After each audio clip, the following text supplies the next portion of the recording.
किसी गांव में एक ब्राह्मण ब्राह्मणी रहते थे। वो दोनों का नियम था कि वो पीपल सींचा करते थे। वह पीपल सींचने के लिए 5 कोस दूर रोज जाया करते थे। समय बीतता गया लेकिन उनका नियम नहीं बदला। वो दोनों अभी भी पीपल सींचा करते थे और भगवान को भोग लगाते थे। अब उनकी उम्र भी बढ़ गई थी, इसलिए उन्हें बहुत परेशानी होती थी। अब उन पर काम भी नहीं होता था। वह ब्राह्मणी बहुत थक जाती थी। उन ब्राह्मण ब्राह्मणी की कोई संतान भी नहीं थी। जब वो बूढ़े हो गए तो ब्राह्मणी सोचती कि अगर हमारे भी बेटा बहू होते तो वह काम कर लेते और हम आराम से भगवान की पूजा कर लेते। अब मुझसे काम नहीं होता, मैं बहुत थक जाती हूँ।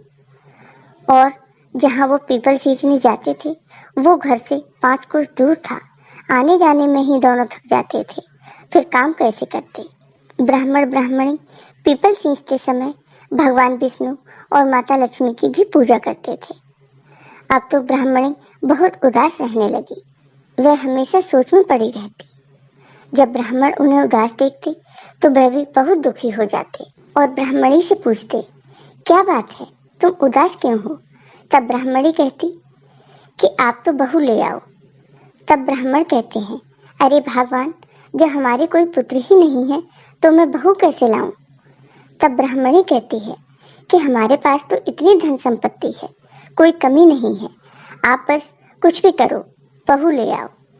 तब ब्राह्मण ने कुछ सोचा और ब्राह्मणी से कहा कि ठीक है, जाओ तुम थोड़ा सा आटा ले आओ और उसे एक पोटली में बांध दो।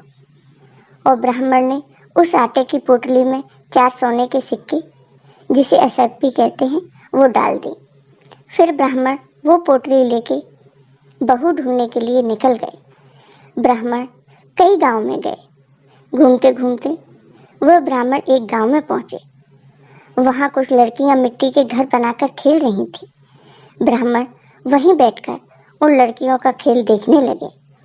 ब्राह्मण ने देखा कुछ लड़कियां घर बना रही हैं और उन्हें तोड़ रही हैं, लेकिन उनमें से एक लड़की अपना घर नहीं तोड़ती। तो उसकी सहेलियां कहती हैं कि तू भी अपना घर तोड़ दे। तब वह लड़की कहती है, नहीं, मैं अपना घर नहीं तोड़ूंगी। ये घर बड़ी मुश्किल से बनता है, मैं इसे नहीं तोड़ सकती। ब्राह्मण ने सोचा कि ये लड़की बहुत ही तेज है। लड़कियां अब खेल खत्म करके अपने अपने घर को चली जाती हैं, लेकिन वो ब्राह्मण उस लड़की के पीछे पीछे चलने लगते हैं। फिर वो उस लड़की से कहते हैं, बेटी, मैं 2 दिन से भूखा हूँ, क्या तुम मुझे खाना खिला दोगी। तब लड़की ने कहा, ठीक है, आप मेरे घर चलिए। ब्राह्मण उस लड़की के साथ उसके घर पहुँच गए। घर पहुँचकर उस लड़की ने अपनी माँ से कहा, माँ, ये ब्राह्मण देव आए हैं, इन्होंने 2 दिन से कुछ नहीं खाया, आप इन्हें कुछ खाने को दे दो। तब माँ ने कहा, बेटी, मैंने तो खाना खा लिया है, अब तो घर में कुछ भी नहीं है। तब लड़की ने ब्राह्मण से कहा कि हमारे घर में तो खाने को कुछ भी नहीं है, आटा भी नहीं है, हम आपको भोजन नहीं करा सकते। तब ब्राह्मण ने कहा, बेटी, आटा तो मेरे पास है, बस तुम मुझे भोजन बनाकर दे दो, क्योंकि मैं बहुत भूखा हूँ, मैंने 2 दिन से कुछ भी नहीं खाया। लड़की ने कहा, ठीक है। वो आटा ले जाती है और अपनी माँ को दे देती है। माँ जैसे ही आटा छानती हैं तो उसमें सोने की 4 मोहरें निकलती हैं। सोने की मोहरें देखकर वह अपनी बेटी से कहती है कि ये मोहरें ब्राह्मण देव को दे आओ। लड़की ब्राह्मण को मोहरें देती है तो ब्राह्मण कहते हैं, बेटी, इन्हें तुम ही रख लो, हमारे पास तो बहुत पैसा है। इसी वजह से ब्राह्मणी ये मोहरें कहीं भी रख देती हैं, हमारे पास धन संपत्ति की कोई कमी नहीं है। लड़की वो सिक्के अपने पास रख लेती है। इतने में लड़की के पिता भी आ जाते हैं। फिर उनमें बातचीत होती है। ब्राह्मण खाना खाते हैं। लड़की के पिता सोचते हैं कि ये ब्राह्मण तो बहुत पैसे वाले हैं। फिर वो ब्राह्मण से पूछते हैं कि ब्राह्मण देव, आप आगे कहाँ जा रहे हैं।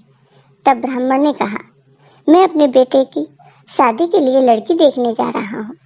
मेरा लड़का काशी पढ़ने गया है, वो 12 वर्ष के बाद लौट कर आएगा। लड़की के पिता ने विचार किया कि ये ब्राह्मण बहुत धनवान है, और मेरी बेटी भी है। अगर मेरी बेटी की शादी इनके बेटे से हो जाए तो कितना अच्छा होगा।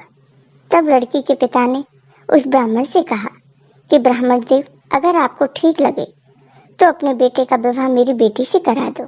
यह सुनकर ब्राह्मण देव तैयार हो गए और उन्होंने शगुन के तौर पर लड़की को 1 नारियल और 1.25 रुपए दिया।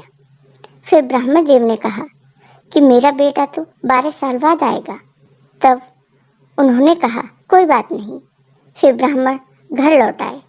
घर आकर उन्होंने सारी बात ब्राह्मणी को बताई। कुछ दिन बीत जाने के बाद ब्राह्मणी ने कहा, अब आप विवाह कर उसे घर ले आओ। तब ब्राह्मण ने कहा, यही तो चिंता है कि शादी कैसे करें। तब ब्राह्मणी ने कहा, खांडे के साथ विवाह कर लो। तब ब्राह्मण फिर लड़की के यहाँ गए और उन्होंने लड़के के माता पिता से कहा, मेरा पुत्र तो 12 वर्ष बाद आएगा, आप चाहें तो खांडे के साथ विवाह हो सकता है। लड़की के माता पिता भी राजी हो गए और लड़की का विवाह खांडे के साथ कराकर ब्राह्मण देव बहू को अपने घर ले आए। बहू घर का सारा काम करती, खाना बनाती। अब ब्राह्मण ब्राह्मणी पीपल सींचकर आते तो उन्हें खाना बना हुआ मिलते। वे खुश होकर खाना खाते। समय बीतता गया। एक दिन ब्राह्मण ब्राह्मणी पीपल सींचने गए हुए थे तो घर में चूल्हे में आग खत्म हो गई। फिर बहू पड़ोसन के यहाँ आग लेने गई। उसने कहा, मुझे थोड़ी सी आग दे दो, मेरे सास ससुर आने वाले होंगे, मुझे जल्दी से उनके लिए भोजन तैयार करना है। तब पड़ोसन ने पूछा, तुम किसकी बहू हो? उसने कहा, मेरा पति काशी पढ़ने गया है। पड़ोसन ने बहू से कहा कि हमने तो इनका पुत्र कभी नहीं देखा, ये लोग झूठ बोल रहे हैं, तुम्हें ऐसे ही ले आए हैं। पड़ोसन ने बहू के कान भर दिए। बहू ने घर आकर बिना मन के खाना बनाया और जेवर उतार कर कोई श्रृंगार भी नहीं किया। ऐसे ही साड़ी पहनकर बैठ गई। सास ससुर आए, उन्होंने देखा आज घर का कोई काम नहीं हुआ। फिर उन्होंने खाना मांगा। बहू ने खाना लाकर दिया। उन्होंने खाना खाया तो देखा उसमें नमक मिर्च कुछ भी नहीं था, खाना फीका सा था। तब उन्होंने बहू से पूछा, क्या बात है बहू, आज खाना बहुत फीका है। तब बहू ने कहा, आपको तो आज ही फीका खाना मिला है, मेरी तो पूरी जिंदगी ही फीकी है। तब ब्राह्मणी समझ गई कि जरूर आज किसी ने इसके कान भरे हैं, इसको सब बता दिया। ब्राह्मणी चुप रहती है।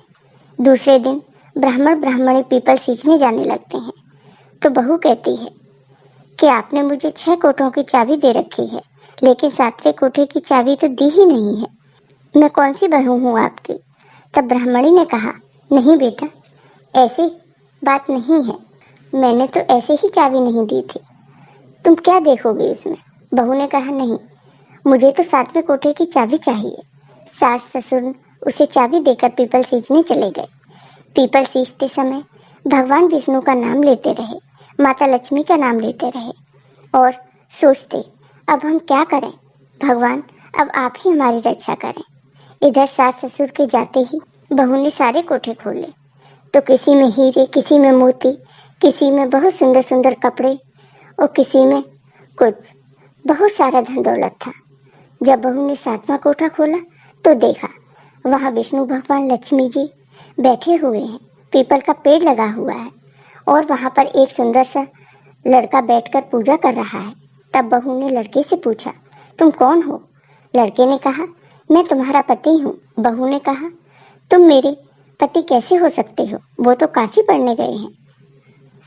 लड़के ने कहा, नहीं, मैं काशी से आ गया हूँ, अभी 12 वर्ष पूरे नहीं हुए, इसलिए मैं यहाँ रहता हूँ। 12 वर्ष पूरे होने पर मैं अपने माता पिता से मिलूंगा। तब वह बहुत खुश हुई और उसने 16 श्रृंगार किए, सारा घर का काम किया, अच्छा अच्छा खाना बनाया। फिर जब थके हारे सास ससुर आ जाते हैं तो वो खूब खुश होती है। फिर अपनी सास से पूछती है, माँ जी आप कहाँ जाते हो? तब वह बताती है कि हम पीपल सींचने जाते हैं, जो गांव से 5 कोस दूर है, जहाँ भगवान विष्णु और माँ लक्ष्मी की पूजा करते हैं। तब वह कहती है, आप लोग इतना दूर क्यों जाते हो जबकि घर में ही भगवान है? सास कहती है कि बहू, घर में क्या, पूरे गांव में नहीं है। तब बहू कहती है, चलो मैं आपको दिखाती हूँ। फिर सब जाते हैं और 7वां कोठा खोलते हैं तो वो देखते हैं कि एक पीपल का पेड़ है, भगवान विष्णु और माँ लक्ष्मी बैठे हैं और एक सुंदर लड़का पूजा कर रहा है। तब वो पूछते हैं, बेटा तुम कौन हो? उसने कहा, मैं तुम्हारा बेटा हूँ। उन्होंने कहा, हमारे तो कोई बेटा नहीं है। तब लड़के ने कहा, नहीं, विष्णु भगवान ने तुम्हें बेटा दिया है। वो दोनों खुश हो जाते हैं। वो कहने लगे, भगवान ने हमारी सुन ली। वो भगवान को धन्यवाद देने लगे। फिर उन्होंने लड़के से कहा, बेटा हम लोग तो मान लेंगे, तुम्हारी पत्नी भी मान लेगी कि तुम हमारे पुत्र हो, लेकिन ये दुनिया कैसे मानेगी? तब लड़के ने इसका एक उपाय बताया। दूसरे दिन ब्राह्मणी ने लोहे की अंगियां पहन ली और नदी के इस किनारे पर खड़ी हो गई। दूसरे किनारे पर लड़का खड़ा हो गया। ब्राह्मणी की लोहे की अंगिया में से दूध की धार निकली जो लड़के के मुंह में गिरी। इसे देखकर सबको बहुत आश्चर्य हुआ और सबने मान लिया कि यह ब्राह्मण ब्राह्मणी का ही पुत्र है। पीपल देव, भगवान विष्णु, माँ लक्ष्मी की कृपा से ब्राह्मण ब्राह्मणी अपने बेटे बहू के साथ सुखपूर्वक रहने लगे।